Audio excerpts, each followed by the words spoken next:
Now we come to the final discussion of this morning's program.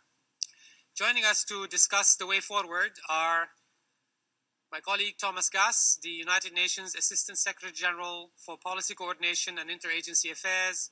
Thomas brings a wide-ranging experience in bilateral, multilateral development cooperation.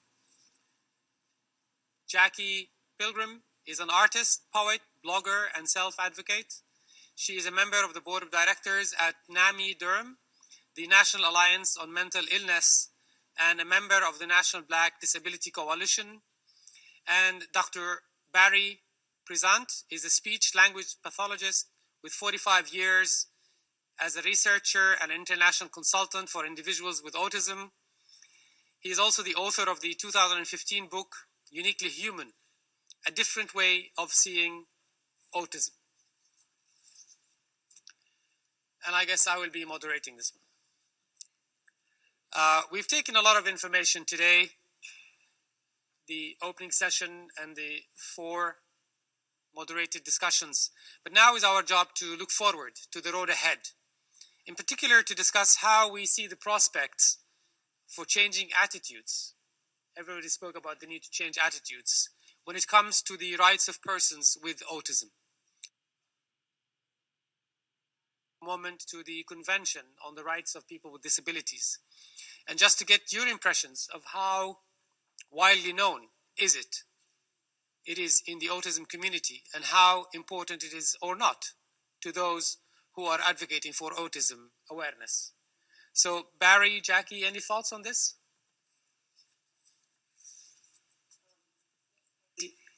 Thank you.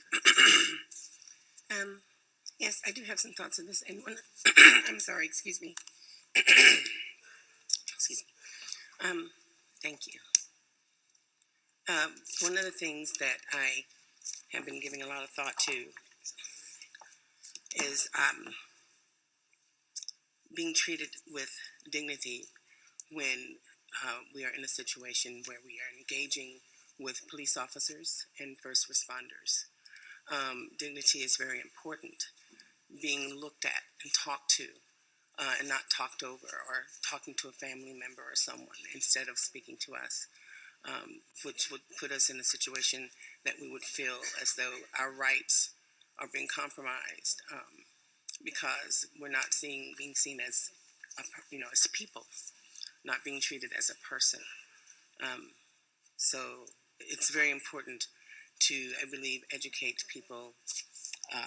I'm working very closely with NAMI and with the NAMI Durham and CIT Durham and CIT's crisis intervention team. I'm working with them because there is a lack of awareness and education about how to work with persons with autism. And I go there to talk about the fact that there is some basic awareness, yes, but there's a need for education about autism, about hearing from people who are on the spectrum, hearing from family members, having a chance to interact with us, ask us questions, talk about different scenarios. I work to write different scenarios for role play, for CIT trainings. When I came on board CIT trainings is a 40-hour-a-week voluntary training for police officers and first responders. Within 40 hours, there was about 45 minutes to 1 hour dedicated to autism. I am asking them to increase that. So currently they are working on developing an 8-hour training solely for autism. In addition to that, I would like to also implement a support team, if you will, for police officers and first responders, whereas the panel of family members, caregivers, family, parents, and that kind of thing, and individuals, where we can share our experiences and give the officers and first responders a chance to ask questions. I find they're very curious and they want to know more about autism and learn more about the behaviors in a broader spectrum instead of just their limited knowledge from maybe a child that goes to school with their child, or maybe a family member, excuse me, that they recognize that one person cannot represent everyone on the spectrum. Thank you, Jackie. Barry, do you wish to add to the same question? Yes, I think the whole issue of understanding people with autism, how they behave, how they speak, is still a huge issue. And we speak about society needing to change.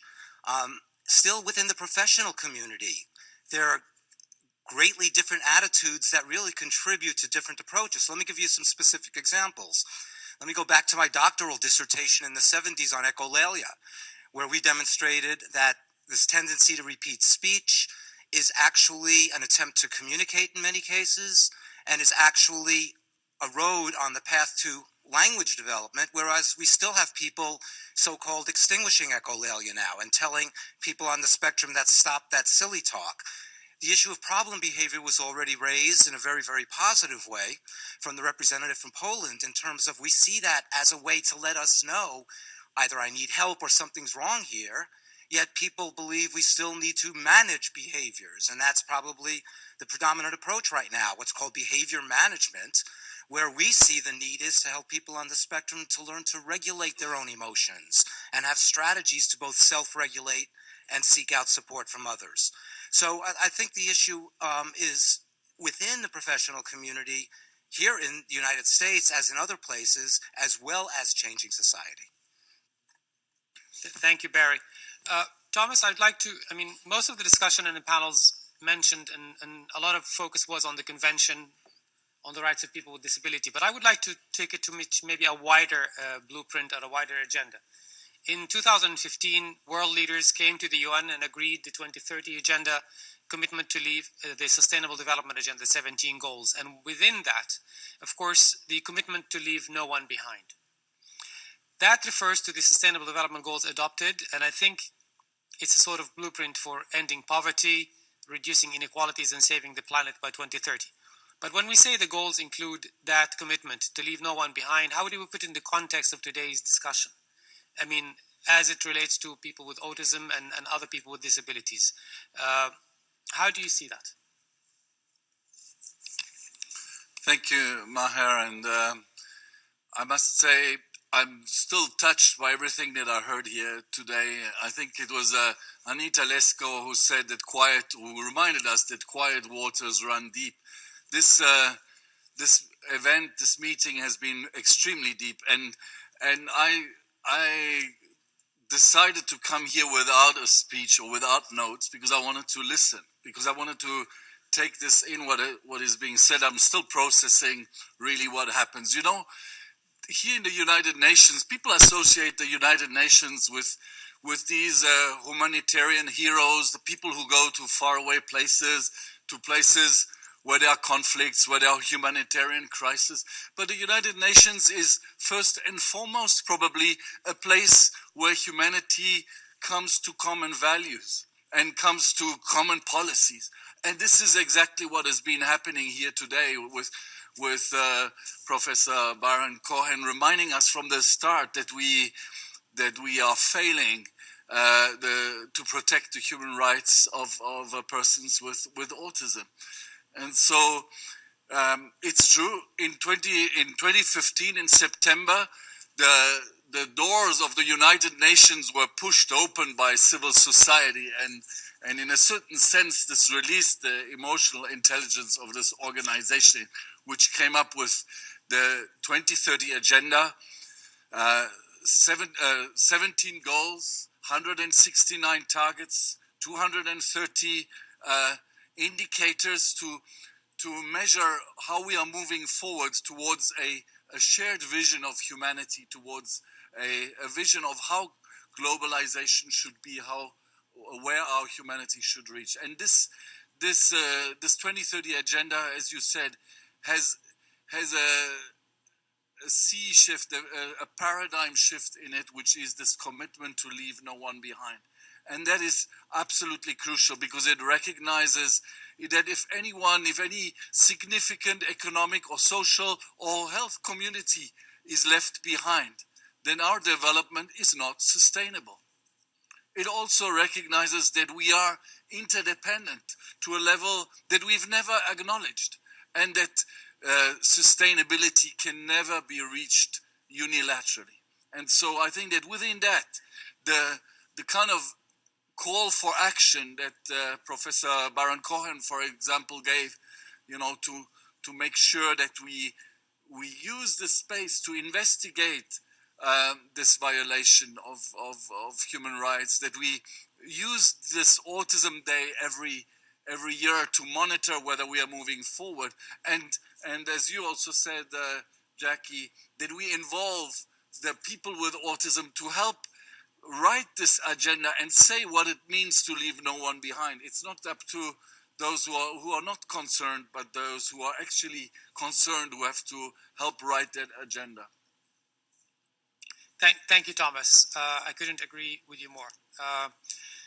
Jackie, as a self-advocate and someone who is involved in raising autism awareness and education for police officers and first responders, are you seeing change in the attitude? I mean, you spoke about the work that you have done. Have you seen any change? Yes, I'm seeing a tremendous amount of change in my hometown in Durham, North Carolina, where we are really setting the bar very high in terms of the level of energy and passion that these police officers and first responders are putting into learning more about persons with autism and developmental disabilities.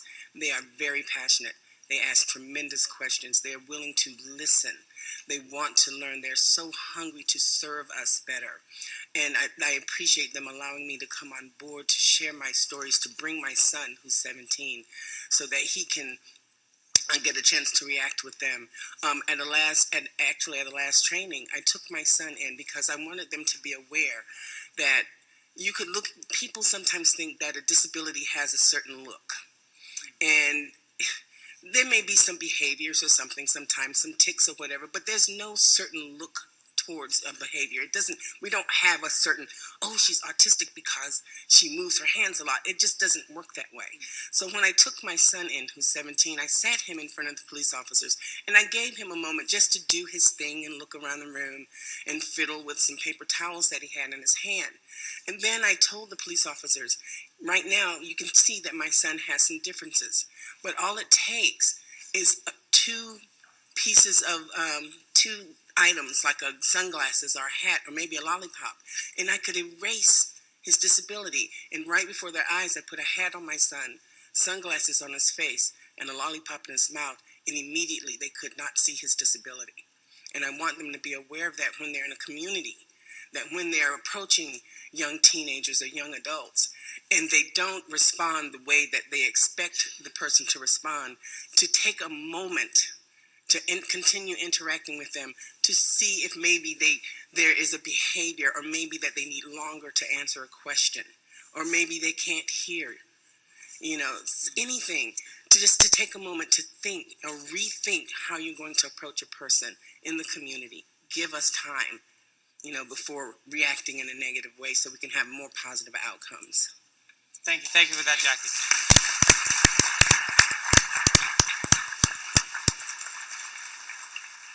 Barry, the title of your recent book, Uniquely Human, A New Way of Seeing Autism, points to a new way forward.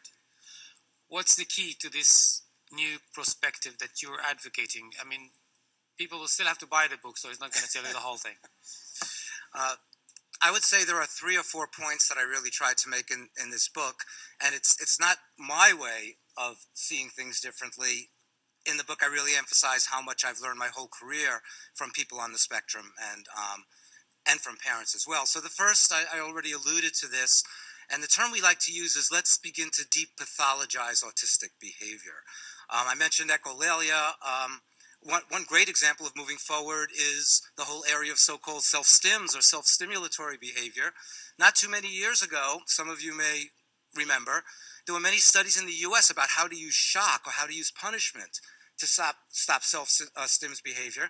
And now people on the spectrum say we've reclaimed self-stims, meaning that we teach other people it's the way we regulate in many cases. It's the way we deal with stress. One example. Another point in Uniquely Human is that autism, in many, many cases, in most cases, is not a tragedy.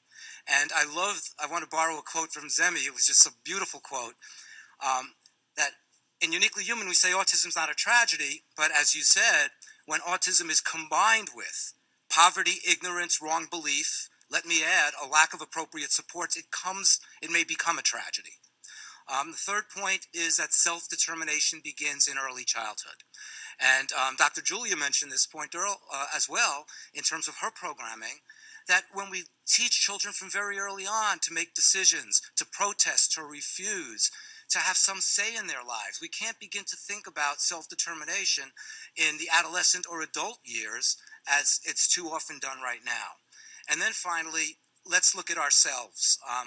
A dear friend and person on the spectrum who spoke at a previous UN conference on autism, Michael John Carley, one of my favorite quotes from Michael is that, you know, it's our responsibility. The best way to help people with autism to change is to understand them and then change what we do.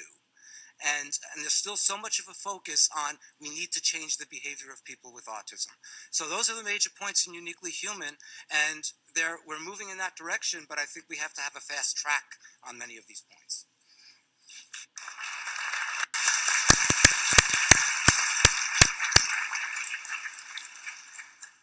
Thank you, Barry, Jackie, and Thomas. I know that you will want to hear more from our distinguished panel this afternoon now, I guess. But the time has caught up with us. We started a little bit late. We really need to move on forward and bear in mind all of what you have heard and continue to be involved and active in this program. I have 3 announcements before I conclude the session. One is, of course, a reminder to something that we mentioned earlier, that we have a Meet the Authors event at the UN Bookshop, which is in the concourse of the General Assembly Hall. As you exit, you need to go down to the basement, and the event